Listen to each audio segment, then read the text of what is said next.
بسم الله الرحمن الرحيم الحمد لله رب العالمين والصلاة والسلام على رسوله الأمين وعلى آله وصحبه وسلم تسليما كثيرا ما بعد.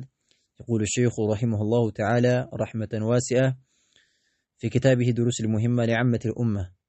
الشيخ عبد العزيز بن عبد الله بن باز رحمه الله من يلالو دروس المهمة لعامة الأمة تبلا كم تتروا كتاباتين زار إن شاء الله من مارو تمرتاتين من دمهنو قديه مجمرة وندس ትላንትና ወደ ማኑ ጨረስነ ምን እንደሆነ ያኒ ማለት ነው አይተን ተመለከተናል። እኔ ኢላሂ አላህ ማዓና በደንብ አድርገን መያዝ አለብን። እንግዲህ መረዳት ያለብን ኮንሴፕቱ ማለት ነው ሐሳቡን እንድንረዳው መያዝ አለብን። ከመጀመሪያው ትምህርት እንግዲህ ላኢላሂ አላህ ማለት ምንድነው ትርጉሙ፣ የላኢላሂ አላህ መስፈርቶች ምንድናቸው ሁለት። ከዛ ደግሞ ሶስተኛው ደግሞ ምንድነው ያኒ አሽሀዱ አነ ሙሐመደን ረሱሉላህ የሚለው ደግሞ ምን ነገር ያስፈርዳል፣ ምን ነገር ያስይዛል። አራት ነገራቶችን ያዛል ብለን ተስዲቁሁ ምናምን ብለን አይተናል። እነዚህ ነገራቶች መያዝ አለቀ። ከዛ ደግሞ ዛሬ ኢንሻአላህ የምናየው ደግሞ አደርሱ ሳኒ አደርሱ ትምህርት አሉ አሳኒ ሁለተኛው ትምህርት አሉ አደርሱ ትምህርት አሳኒ ሁለተኛው ትምህርት ከዱሩስ ሙሂማ ወይ ደግሞ አሳሳቢ ከሆኑት ትምህርቶች ሁለተኛው ትምህርት አሉ አርካኑል ኢማን አርካኑ ማዕዘናቶችን በተመለከተ ነው። አልኢማን የኢማንን ማዕዘንቶችን ማለት ነው። ኢማን የተገነባባቸው ማለት ነው። ኢማን ሊባል ዘንዳ ወይም አንድ ሰውዬ በአላህ አምኗል ሊባል ዘንዳ አስፈላጊ የሆኑ የሚገነባባቸው የኢማን አርካኖችን በተመለከተ የሚናገር ነው አሉ። አርካኑ ማዕዘናቶችን በተመለከተ አልኢማን የኢማንን ማዕዘናቶችን በተመለከተ የሚናገር ነው አሉ። ወህየ ሲተቱን ወህየ እነዚህ እኮ ማነው የኢማን አርካኖችና ማዕዘናቶች ሲተቱን ስድስት ናቸው አሉ። በማዕና ስድስት ነገራቶች ናቸው ወይም ስድስት አርካኖች ናቸው አሉ።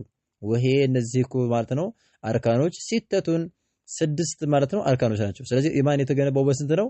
በስድስት አርካን ነው። አንደኛ አንቱ እሚነ ልታምን ነው ቢላሂ በአላሁ ሱብሓነሁ ወተዓላ እኮ ልታምን ነው አሉ። እንግዲህ በአላሁ ሱብሓነሁ ወተዓላ ማመን አንዱ ማለት ነው ያኒ የኢማን አርካን ነው። ሁለተኛው ወመላኢከቲሂ በመላእክቶቹም ደግሞ ልታምን ነው አሉ። መላእክቶች አሉ ብለን ልናምን ማለት ነው። አላህ የፈጠራቸው እሱን ለመታዘዝ ብቻ የፈጠራቸው የሆኑ አላህን የማያምፁ የሆኑ መላእክቶች አሉ ብለን ማመን አለብን ማለት ነው። ወኩቱቢሂ በመጽሐፎቹም ማለት ነው። አላሁ ሱብሓነሁ ወተዓላ ለፍጡራኖች መመሪያ ሊሆን ዘንዳ የተለያዩ ማለት ነው መጽሐፎችን በተለያዩ ነቢያቶች ላይ እንዳወረደ ማመን አለብን። ይሄም ግዴታ ነው። ከኢማን መሰረት ይመደባል። ሶስተኛው አራተኛ ወሩሱሊሂ በመልእክተኞቹም ደግሞ ማመን አላሁ ሱብሓነሁ ወተዓላ ማነው ለፍጡራኖች ያኔ ማለት ነው ወደ ተውሂድ የሚጣሩ ከሽርክ የሚያስጠነቅቁ የሆኑ ሩሱሎችን ልኳል ብለን ማመን አለብን። ወሩሱሊሂ አምስተኛው ደግሞ ወቢልየውሚል አኺሪ ወቢልየውሚ በቀን ደግሞ ማመን ነው አልአኺሪ በመጨረሻው ቀን ቢማዕና ማለት ነው የውሙል አኺር የሚባል አለ። የውሙል አኺር ማለት በመጨረሻው ቀን ማለት ማመን የሚባለው ነገር ምንድነው? በቃ ሰውየው ሩሁ ከወጣ ጀምሮ እስከ ጀነት እስከሚገባ ድረስ ያለውን ፕሮሰስ ማመን ማለት ነው። የውሙል አኺር ሲባል ያን ነው የቃሚያ ቀን ብቻ ማለት አይደለም። ያንንም ከመሆኑም ጋር ሰውየው ያኔ የአልኢማኑ ቢልየውሚል አኺር በመጨረሻው ቀን ማመን የሚለውን አኢማዎች ሲገልጹት ምን ይላሉ? በቃ ሰውየው ሩሂቱ ከወጣ ጀምሮ ቀብር ላይ ጥያቄ እንዳለ፣ ቀብር ላይ ወንጀለኛ ከሆነ እንደሚቀጣ፣ ጥሩ ሰው ከሆነ ደግሞ በጥሩ ነገር እንደሚጣቀም ወከዛሊከ ምርመራ እንዳለ፣ ሂሳብ እንዳለ ብዙ ነገር ማለት በቃ ያኔ ከቀብር ተነሱ ብዙ አይነት ነገር እንዳለ ይሄ ሁላ ያኔ ሩሁ ከወጣችሁ ጀምሮ ጀነት እስከሚገባ ድረስ ያለው ነገር በጠቅላላ በዛ ሁላ ማመን አልኢማኑ ቢልየውሚል አኺር በመጨረሻው ቀን ከማመን ይመደባል ማለት ነው። ስድስተኛው ወቱእሚነ ልታምን ነው አሉ ቢልቀደሪ በውሳኔ ልታምን ነው አሉ። ወቱእሚነ ልታምን ነው ቢልቀደሪ በውሳኔ ማለት ነው ልታምን ነው አላህ በወሰነው በአንተ ላይ በወሰነው በሆነ ውሳኔ ኸይሪሂ መልካሙም ሆነ ጥሩም የሆነ ነገር ቢሆንም ወሸሪሂ መጥፎም ማለት ነው ከኛ ዘንድ መጥፎ ሆኖ የሚያሳምመን ብንታመም በተለያየ መከራ ቢደርስብን አላህ ጽፎብን ነው። ሁሉ ነገር መሬት ያኔ እዚህ ዱንያ ላይ የሚከሰተው ኸይርም ሆነ መጥፎ ነገር በአላሁ ሱብሓነሁ ወተዓላ ውሳኔ በቀደር ነው ብሎ ልታምን ነው አሉ። እንግዲህ እነዚህ የኢማን መሰረቶች ናቸው። አንድ ሰውዬ አማኝ አይሆንም እነዚህ መሰረቶች በእነዚህ ነገራቶች አሁን እስካላመነ ድረስ ማለት ነው። ስለዚህ ኢማን የሚገነባው በዚህ ነው አሉ። የሁለተኛው ደርስ እንግዲህ የኢማን ማምኑ አርካኖችን እነዚህን መያዝ ያስፈልጋል ነው። አደረሱ ትምህርት ደግሞ አሳሊሱ ሶስተኛው ትምህርት አሉ። ሶስተኛው ክፍል ከሶስተኛው ትምህርት ማለት ነው ከዱሩስ ሙሂማ አቅሳሙ ተውሂድ ወአቅሳሙ ሽርክ ምንም በተመለከተ ነው የሚያወራው ሶስተኛው ትምህርት አቅሳሙ ክፍሎችን በተመለከተ التوحيد የተውሂድን ክፍሎችን በተመለከተ ተውሂድ በስንት እንደሚከፈል ያኔ ማለት ነው የሚገለጽበት ነው አሉ ወአቅሳሙ ክፍሎችንም በተመለከተ አሽርኪ የሽርክ አይነቶችን የሽርክ ክፍሎችን ሽርክ በስንት እንደሚከፈል በአኒ ምንመለከትበት የሆነ ርዕስ ነው አሉ ሶስተኛው ትምህርት እንግዲህ ከሶስተኛው ትምህርት ማወቅ አለብን ምንድነው ተውሂድ በስንት ይከፈላል ሽርክ በስንት ይከፈላል የሃይማኖት የተውሂድ አይነቶች ስንት ናቸው የሽርክ አይነቶች ስንት ናቸው ማለት ነው የተፈለገበት ስለዚህ አቅሳሙ ተውሂድ የተውሂድን ክፍሎችንና ወአቅሳሙ ክፍሎችን አሽርኪ የሽርክ ክፍሎችን የምናይበት የሆነ ርዕስ ነው አሉ በያኑ መግለጽ ነው አሉ ይሄ ያኒ ገለጻ ነው አቅሳሚ ያኔ ማለት ነው ክፍሎችን ወይም ደግሞ አይነቶችን አተውሂድ የተውሂድን ክፍሎች ተውሂድ በስንት እንደሚከፈል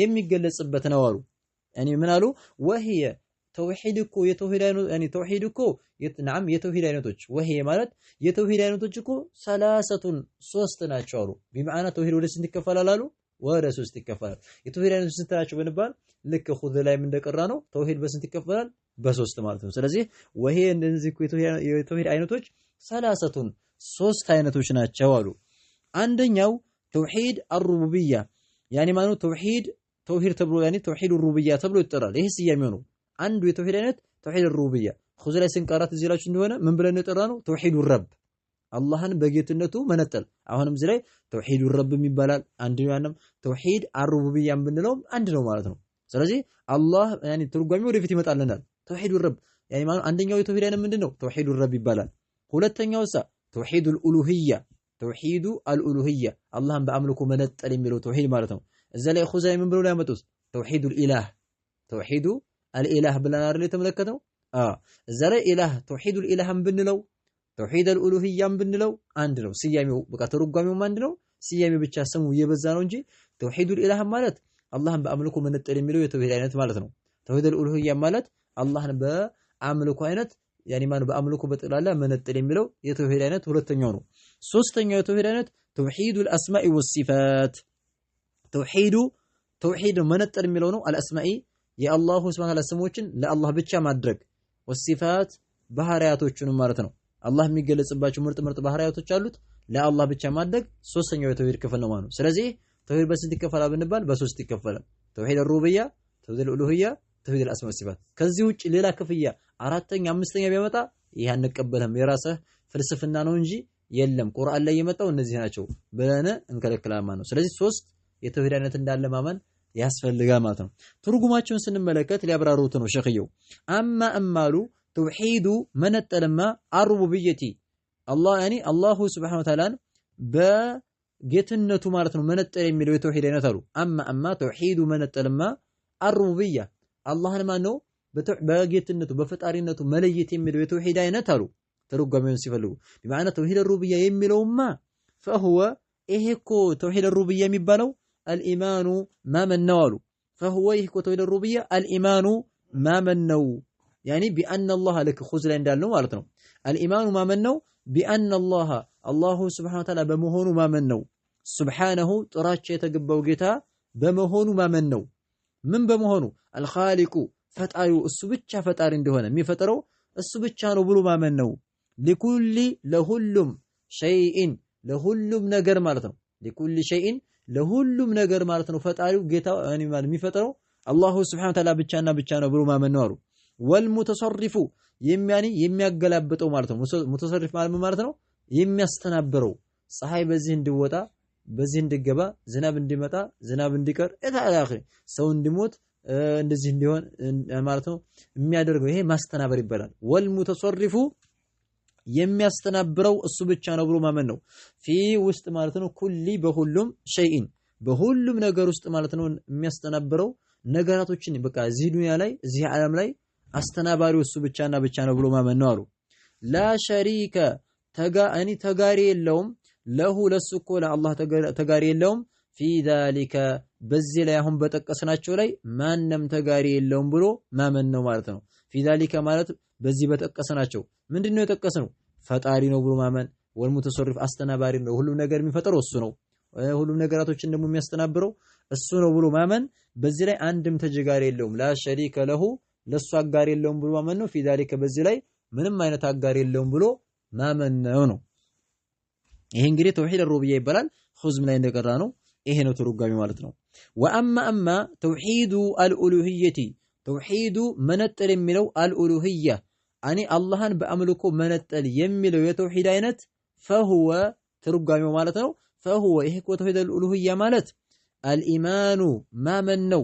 ቢአነ አላሁ ስብሓነሁ ወተዓላ በመሆኑ ማመን ነው አሉ። ሱብሓነህ ጥራቻ የተገባው ጌታ አላሁ ስብሓነሁ ወተዓላ በመሆኑ ማመን ነው። ሁወ እሱ እንደሆነ ማመን አልመዕቡዱ የሚመለከው አምልኮ የሚሰጠው እሱ ብቻና ብቻ ነው። ቢሐቅን በትክክል በእውነት የሚመለከው እሱ አላሁ ስብሓነሁ ወተዓላ ብቻና ብቻ ነው ብሎ ማመን ነው። ላ ሸሪከ ፈጽሞ ማለት ነው ተጋሪ የለውም። ለሁ ለሱ እኮ ለአላህ የሚጋራው ጓደኛ የለውም። ፊ ዛሊከ በዚህ ላይ ማለት ነው በዒባዳ ላይ በአምልኮ አንድም አካል ማነው የሚጀጋራው አካል የለም ብሎ ማመን ተውሂድ አልኡሉሂያ ተብሎ ይጠራል ነው።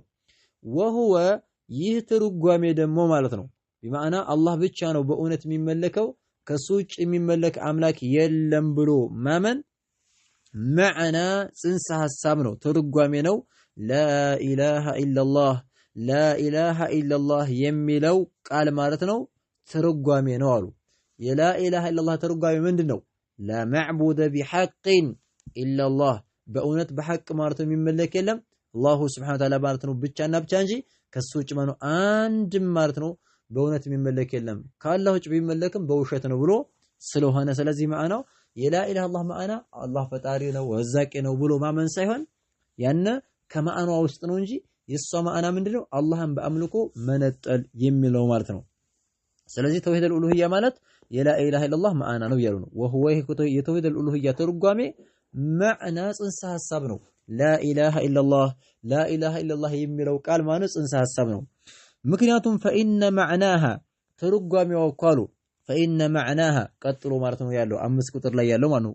ፈኢነ መዕናሃ ጽንሰ ሐሳቧ እኮ የላኢላሃ ኢለላህ ማዕናና ጽንሰ ሐሳብ ምንድነው ትርጓሜዋ?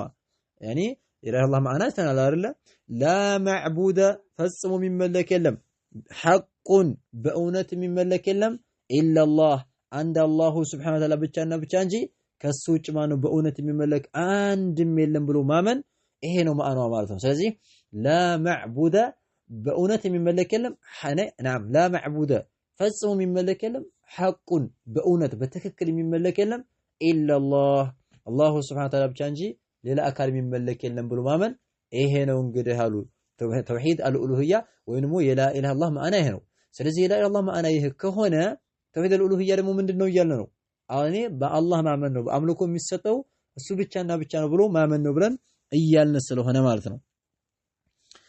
ኸይረን ፈጀሚዑ العبادات አሉ ፈጀሚዑ በጠቅላላ አልዒባዳት የአምልኮ አይነቶች በጠቅላላ ያኒ ማለት ነው ሚን ሶላቲን ሶላትም ቢሆን ወሶሚን ጾምም ማለት ነው ቢሆንም ወገይሪ ዛሊክ ወገይሪ ውጭ ማለት ነው ዛሊከ ከነዚህም ውጭ ማለት ነው ከሶላት ከጾም ውጭ ያሉ እንግዲህ ኡሱል ሰላሳ ላይ ስንቀራ ሼክ መሐመድ ኢብኑ አብዱል ወሃብ ጠቅሷቸዋል አይደለ? ወአና ወልዒባደቲ አለቲ አመረ አላሁ ቢሃ አን ተኩነ ኩሉሃ ሊላህ ሁሉም ለአላህ እንድኮን ማለት ነው አላህ ያዘዘበት የዒባዳ አይነቶች ብሎ በጣም ብዙ ጠቅሷል። አልኸውፍ ወልረጃ ወልመሐባ ወልኸሽያ ወተወኩል ወልእስቲዓና ወልእስቲጋሳ ወልእስቲዓዛ እነዚህ ሁሉ ለማን እገዛ መፈለግ እርዳታ መፈለግ ጥበቃ መፈለግ የሚባለው መፍራት መከጀል እነዚህ ነገራቶች ላይ የዒባዳ ዘርፎች ናቸውና ያኒ ማለት ነው ያኒ ፈጀሚዑ العبادات ያኒ ዒባዳ ሁላ ማለት ነው የዒባዳ አይነቶች ሁላ በጠቅላላ ምን ሶላቲን ሶላትን ቢሆኑ ወሶሚን ጾምም ማለት ነው ቢሆንም ወገይሪ ውጭ ማለት ነው ዛሊከ ከዚህም ውጭ አለው ሌላ ማለት ነው ያኒ ማን ነው የዒባዳ አይነቶች ብቻ አላህ ያዘዘባቸው አላህ የሚወዳቸው ነገራቶች ሁላ በጠቅላላ የጂቡ ግዴታ ነው ኢኽላሱሃ ጥርት ማድረግ እኮ ለአላህ ያኒ ኢኽላሱሃ ጥርት ማድረግ ግዴታ ነው ሊላሂ ለአላህ ብቻና ብቻ ጥርት ማድረግ ግዴታ ነው ሊላሂ ለአላህ ወህደሁ በብቸኝነት ለአላህ ማለት ነው ምን ማንም ሳይጀጋራው ለአላህ ብቻና ብቻ ጥርት ማድረግ ግዴታ ነው አሉ። ወላ የጁዙ አይፈቀድም አይቻልም ሰርፉ መስጠት እኮ አይቻልም ሸይኢን የሆነን ነገር ማለት ነው መስጠት ትንሽም ቢሆን ማለት ነው የሆነን ነገር መስጠት አይቻልም ሚንሃ ከነዚህ ማለት ነው ከዒባዳ ዘርፎች ከአምልኮ አይነቶች ምንም ነገር መስጠት አይቻልም ለገይሪሂ ከሱ ውጭ ከአላህ ውጭ ላለ አካል የዒባዳ ዘርፎችን መስጠት አይቻልም ማለት ነው ከአላህ ውጭ ባለ አካል እስቲዓዳ አይደረግም እገዛ አይፈለግም እርዳታ አይጠየቅም በሞት ሰዎች ቀብር ላይ እንደዚህ ማድረግ አይቻልም ይሄ ሱፊያዎችና ሀባሾች የሚሰሩት የሆነ የተበላሸ ሽርካዊ የሆነ መንገድ ነው ለነጠረቀ ይገባል የዒባዳ አይነቶችን በጠቅላላ ምን ያኒ ማኑ ቃይዳ አለ ዒባዳ መሆኑ ከተረጋገጠ በቁርአንና በሐዲስ መሰረት ዒባዳ ከሆነ ከአላህ ውጭ ያለ አካል መስጠት ሽርክ ነው አይቻልም የተከለከለ ነገር ነው ስለዚህ ወላ ይጁዙ አይፈቀድም ሰርፉ ሸይኢን ምንም ነገር መስጠት ለገይር ያኒ ሚንሃ ከነዚህ ከዒባዳ አይነቶች ለገይሪሂ ከሱ ውጭ ከአላህ ውጭ ያለ አካል የዒባዳ ዘርፎችን ማነው መላእክት ቢሆን ወልይ ቢሆን ነብይ ቢሆን ዛፍ ቢሆን ድንጋይ ቢሆን ማንንም ቢሆን ማለት ነው ከአላህ ውጭ ላለ አካል ማነው መስጠት አይቻልም ክልክል ነው ከአላህ ውጭ ያለ አካል ያኒ ላለ አካል ዒባዳን ከሰጠ ሰውየው ከእስልምና ማለት ነው የሚያስወጣውን ማለት ነው ከባድ የሆነ ወንጀልን ሰርቷል ብለን እንላለን ነው ነክተፊ بهذا المقدار